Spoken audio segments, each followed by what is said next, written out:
These three workbenches do something very specific that has helped me tremendously. I used to think workbenches needed to look like this, or even this. But since building my current workbench, I'm having second thoughts. I implemented one simple strategy to keep it from wobbling, and I haven't seen this workbench on YouTube yet. Because I'm in a smaller space, I need to build my shop furniture accordingly. It may look a little bigger in the video, but I'm in a one-car garage workshop. And I feel very fortunate for the space that I do have because I know a lot of people are in smaller spaces than me. But anytime I build something like this workbench, I need it to be space efficient and practical. And I want it to look good because I'm in this shop a lot.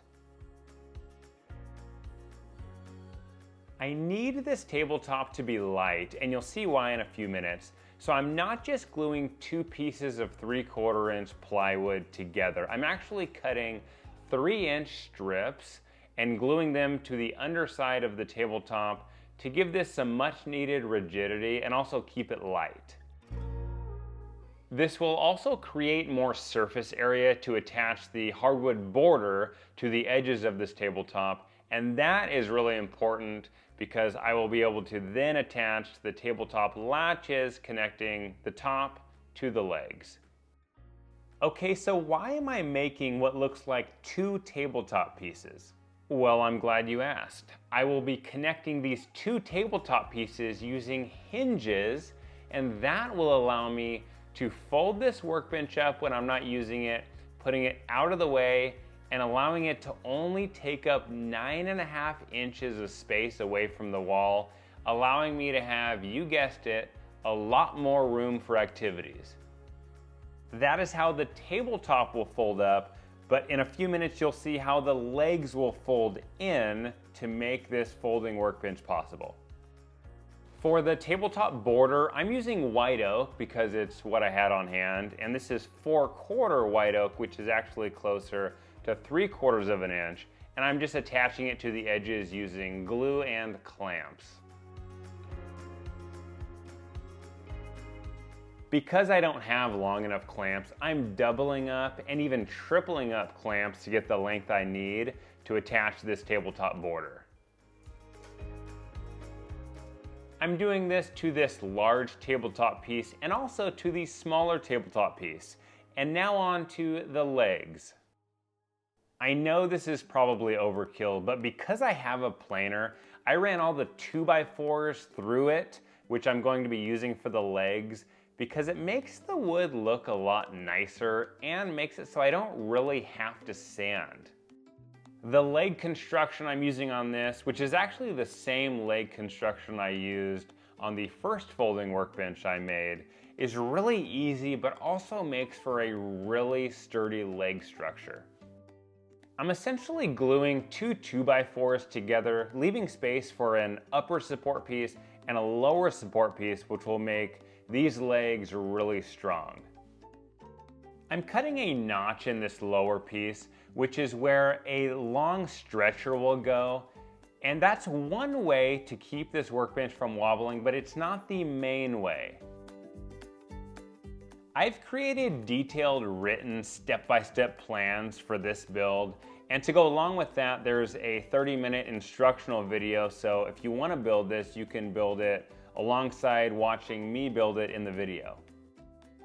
There will be a link in the description to these plans, or you can just go to thomascustomwoodworks.com. The last thing I'll say is my goal for the plans that I create is to make them accessible to everyone so even a beginner can follow them and build the project no problem. There'll be a materials list, a tools and accessories list, cut list, and diagrams with every measurement that you'll need so you can ensure that the build will be a success. Even though glue would probably be enough, to decrease the dry time and to make sure that these leg structures will stay together for years and years to come, I'm reinforcing a lot of the glue joints with screws and then hiding them with dowels.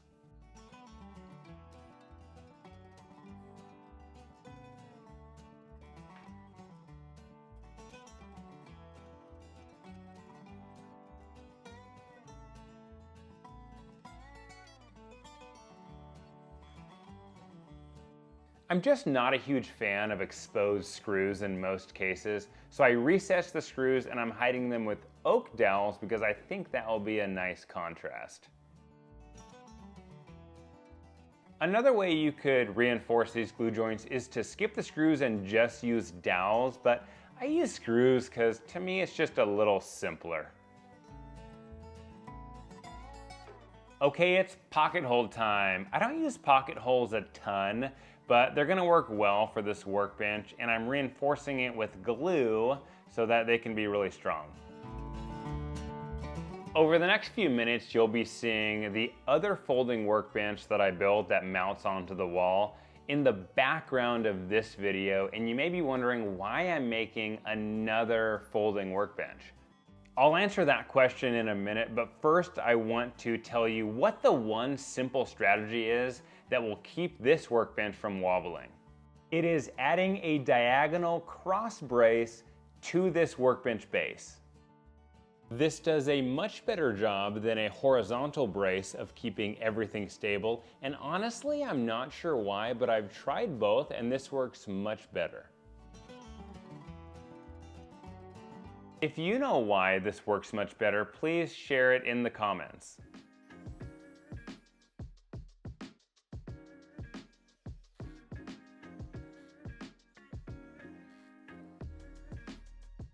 Now, to make this folding workbench fold, I'm going to be attaching the legs to the base using hinges. And these are the same hinges that I'll be using for the tabletop to make that fold. Okay, so why am I building another folding workbench? Well, the first reason is the first folding workbench I built was a little big for my space. The tabletop was 76 inches by 36 inches, and this one will be a little smaller.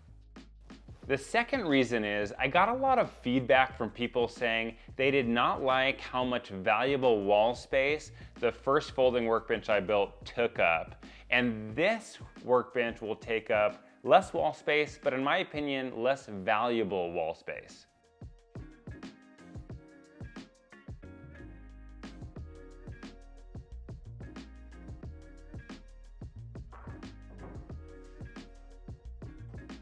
I'm marking exactly where these tabletop hinges will go because I'm going to use my router and a straight cut bit to recess these hinges into the tabletop. If I skipped this step, the hinges would get in the way of the legs when I fold them in.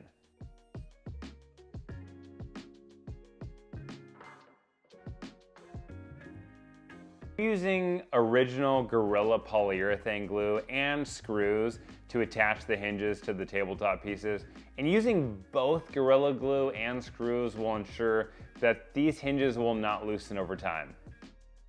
Now, remember when I said I did not like the look of exposed screws, so I cover them with dowels? Well, in this case, attaching the small tabletop piece, I did not cover the screws with dowels, but I have a very good reason for that. I didn't feel like it. Moving on. Attaching the large tabletop piece to what I've already built was really easy. All I did was use the Gorilla Glue and screws, and then this tabletop should fold up perfectly, right?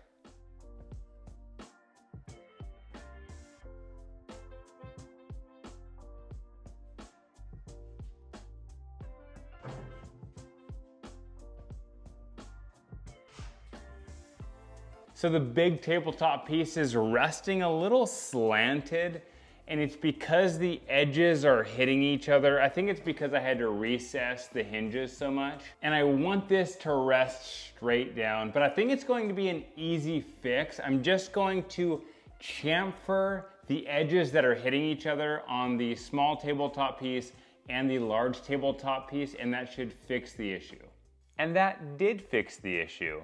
But when I was literally completely done with this workbench, another problem arose that I had to deal with. But for now, let's just enjoy the fact that this workbench can now fold easily and works perfectly. I personally like to put finish on my workshop furniture. I know some people do, some people don't, but I really like the way it looks and it protects it a little bit from liquids. I've had a few people ask me what these latches are called, and they're called toggle latches or toggle clamps. Although these latches do help keep the legs and the tabletop connected, I do not trust them on their own, so I'm adding this lower stretcher. And I even technically use a hand tool to complete this next step, though I don't think Shannon Rogers has to worry about me starting a competing hand tool school.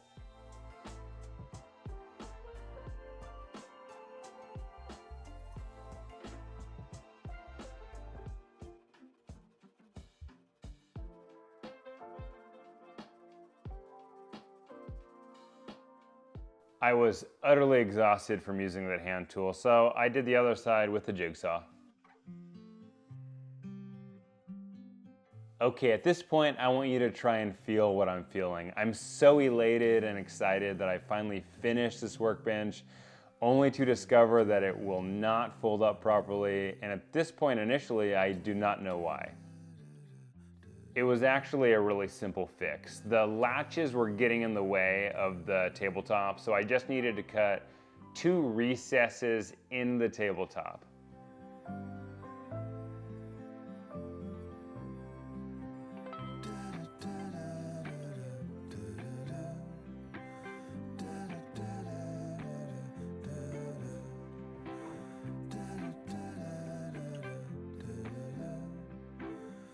Tradition is great. Tradition connects the past to the present. And there's also room for new things, for creativity and innovation. And I don't consider myself an innovator, but I do like to create. And I think everybody has the ability to be creative.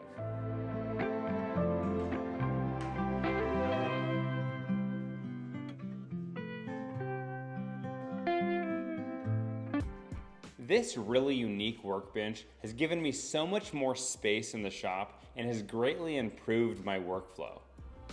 I've cut all 4 of my tabletop frame pieces a little long so I have a little wiggle room when I'm cutting the miters. I'm going to cut a miter on one side of all 4 of the tabletop frame pieces, and then when I cut the 45-degree miter on the other side of each piece, that's when I'll cut those pieces to their exact lengths.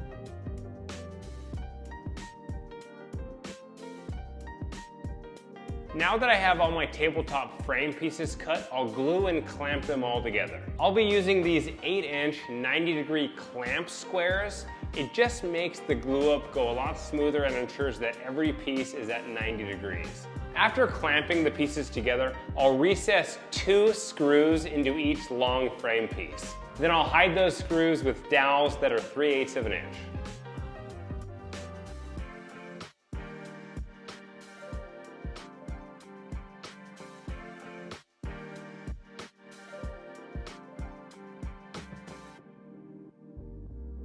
Next, I'm recessing some 2.5-inch pocket hole screws to attach the tabletop frame to the tabletop.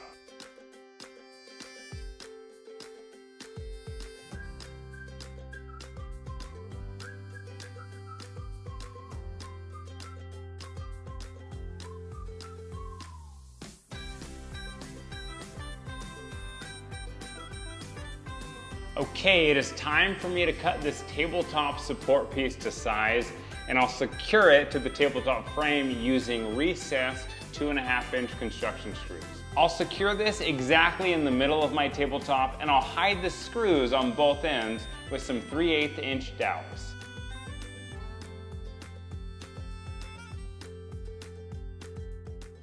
This workbench was just too cool not to make plans for, so I created written and video plans, and if you want to check them out, just click the link in the description, and I really do pride myself in the quality of my plans.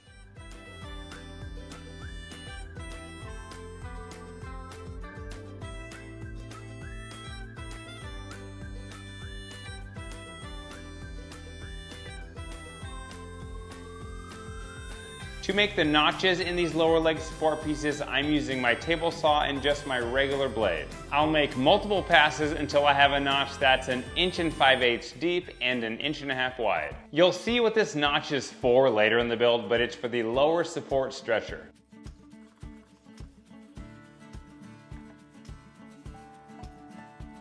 The long additional leg piece does not need to be flush with the top of the leg when you glue it up, because you'll be cutting that flush when the glue dries. Then I'm cutting all the legs to their final length on the miter saw using a stop block so that each leg can be the exact same length. Then I'll drill my hole near the top of each leg piece, and this hole is where the screw is going to go into.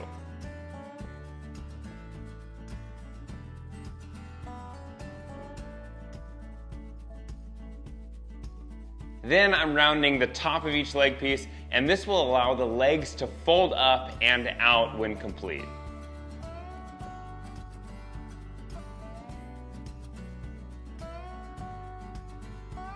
Next, I'm drilling a hole 3/8 of an inch into the side of the tabletop frame, and I'll use each leg as a guide.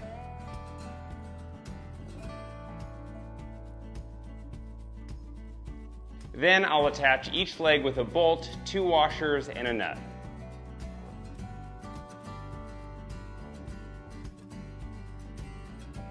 To attach the lower leg support pieces, those are the pieces with the slot cut out of them, I'm going to use glue and some screws. I'll recess those screws and then I'll hide them with dowels.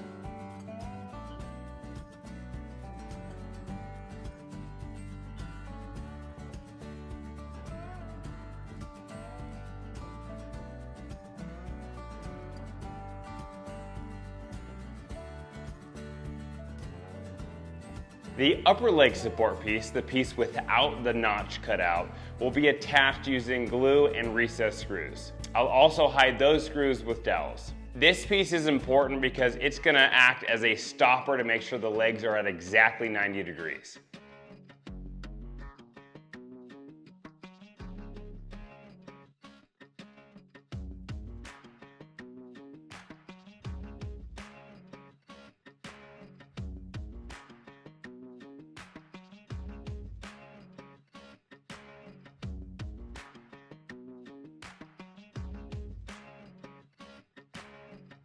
I'm cutting a notch out of both ends of this stretcher that is 1 5/8 inches by 1.5 inches. But remember, don't just go off of these measurements. Measure how big the notches need to be exactly based on the workbench that you've just built.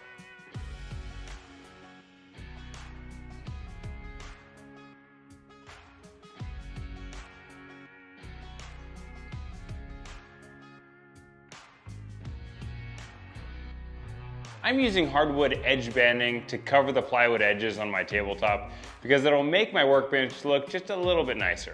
I'm using 4/4 alder, which is actually 3/4 of an inch, and I'm cutting 1/4 inch strips using glue and a lot of tape to adhere it to the edges of the tabletop, and then cutting off the excess with my router and a flush trim bit.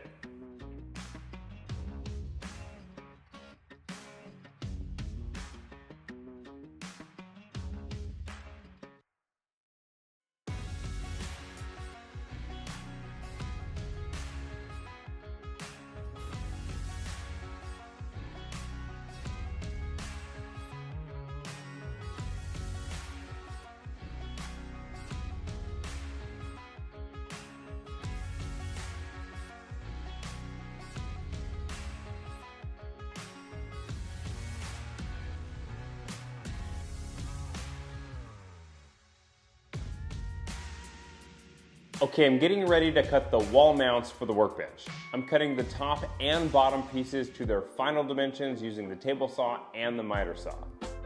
Then I'm making some marks on the bottom piece so I know exactly where to drill the holes when I attach it into the studs on the wall.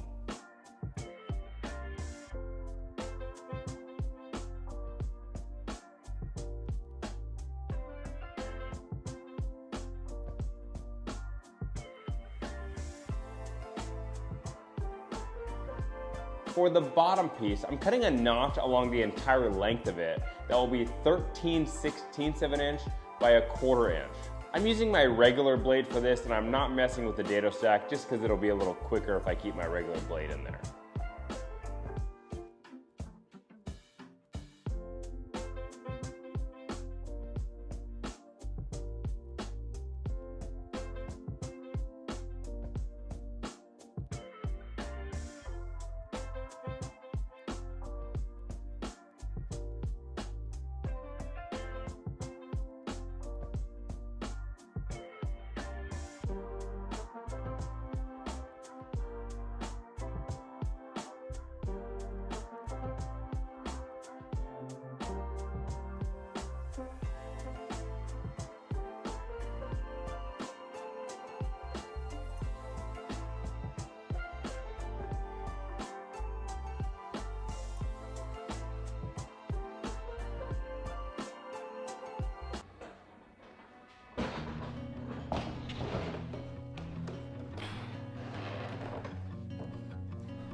This was the third space-saving workbench I built for my shop, but it was much needed. And well, I did it for you. Let me explain. I'm cutting the tabletop into two pieces, which generally you're not supposed to do on workbenches, but for this one it works. Having built two similar workbenches in the past, I figured out what has worked well and what needs to be improved, and I'm hoping to deliver on all that here. I always like my shop furniture to look nice also, so I'm adding this white oak border to the tabletop, and yes, it will look good, but it also serves a very practical purpose, which you'll see towards the end of the video.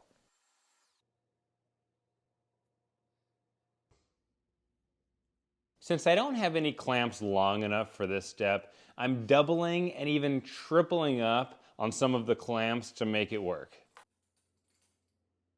Because I make plans for all of the shop furniture that I build, this workbench included, I always try and keep costs down so that the people that buy my plans don't have to spend an arm and a leg when they build it. And cost was especially at the forefront of my mind on this build.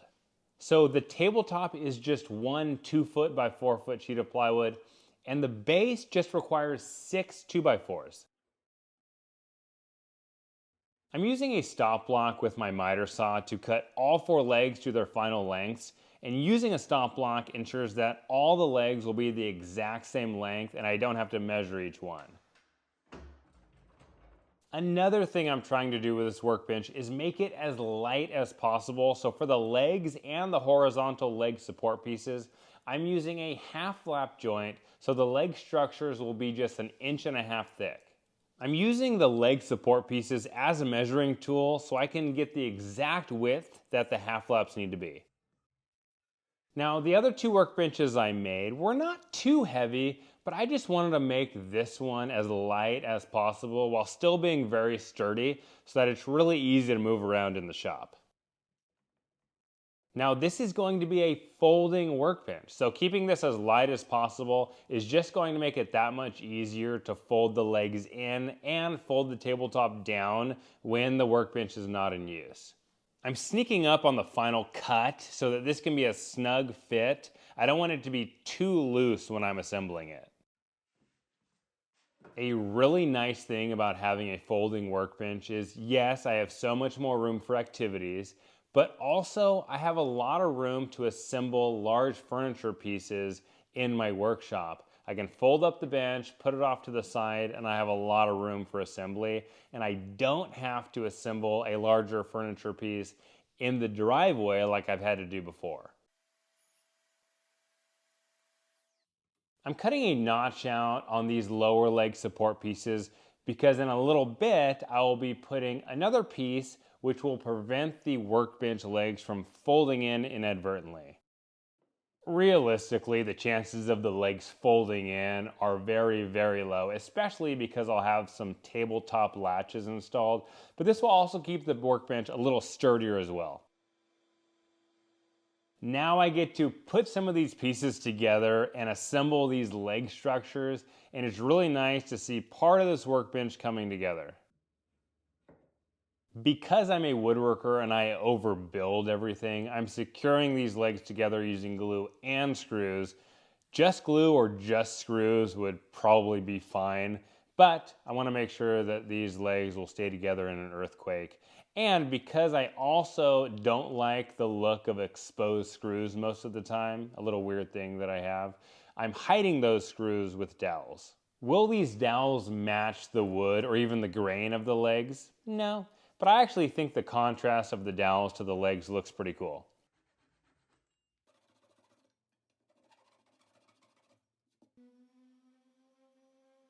Okay, we have the tabletop built, we have the leg structures put together. Now it's time to build the workbench base, and don't worry, this base will be very sturdy because of triangles.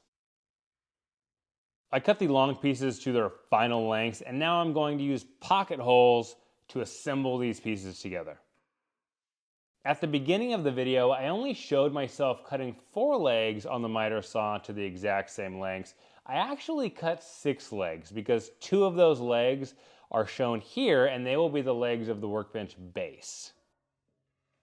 It'll make more sense in a little bit when you see it, but I need to build this base so that I can then secure the workbench leg structures to this base using hinges so that the legs can fold in and out. Ooh, that makes me crave an In-N-Out burger right now. Okay, stay on track, Thomas. I am using a diagonal cross brace for this base, so that rhymes, so that I can produce triangles, which is the strongest shape and will keep this workbench from wobbling. I did this in one of my other folding workbench builds, and I didn't really know why it kept the workbench so much more sturdy than just a horizontal brace. And so I asked for people to explain it to me in the comments, and they gave me some great explanations.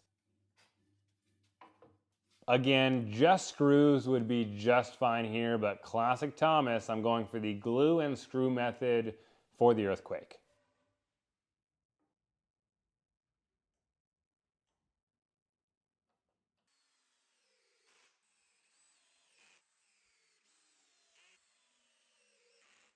If you were excited about the leg structures getting assembled, oh boy, you are going to go nuts for this. I'm attaching the leg structures to the workbench base using hinges, and now you'll finally get to see how the folding mechanism works.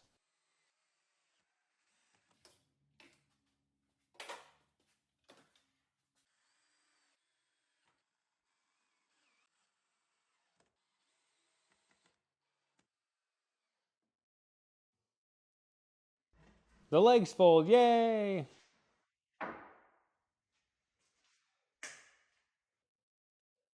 These latch blocks are going to end up being really important, but now it's time to allow the workbench tabletop to fold. 6 hinges on the small tabletop piece, and yeah, that might be a couple more than I need, but I really wanted to make sure I could do anything I want on this bench.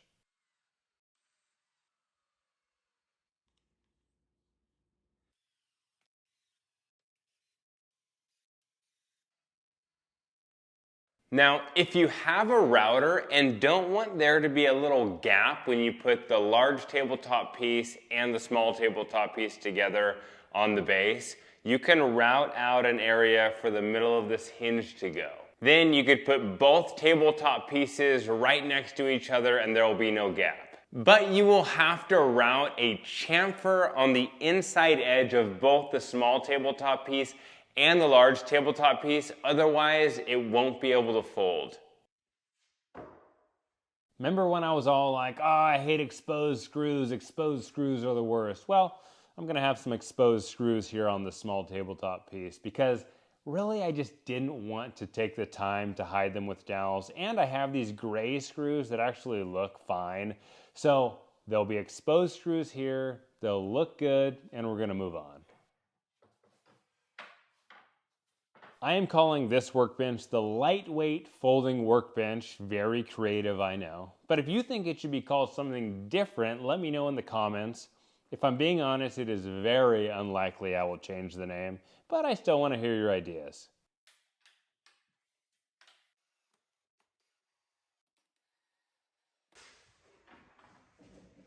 All right, fold, there we go.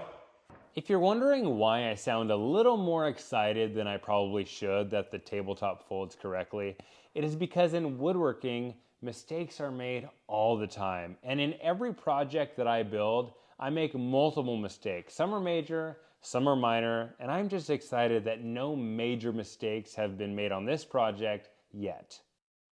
This is the support piece I was talking about earlier that will fit in those notches, and this will keep the legs nice and stable.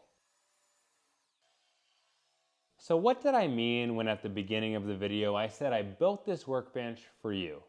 Well, I know that nowadays it can cost a lot of money to build anything. I also know that a lot of people don't have a ton of space in their workshops or crafting areas. So here I have the lightweight folding workbench, which is small enough to fit in almost any workshop, does not take a lot of materials to build, keeping the cost down, is lightweight, mobile, and folds up and out of the way when not in use. I already have 2 workbenches. I don't need a third. But I thought this workbench would help a lot of people, so I thought I'd build it and show you. I'm not going to hide the fact that I do sell plans for this workbench, and it was a good business decision to create this plan, but it does make me feel good that I can provide value to people in a small space. Let me know what you think about this folding workbench idea, and remember, be kind, be awesome.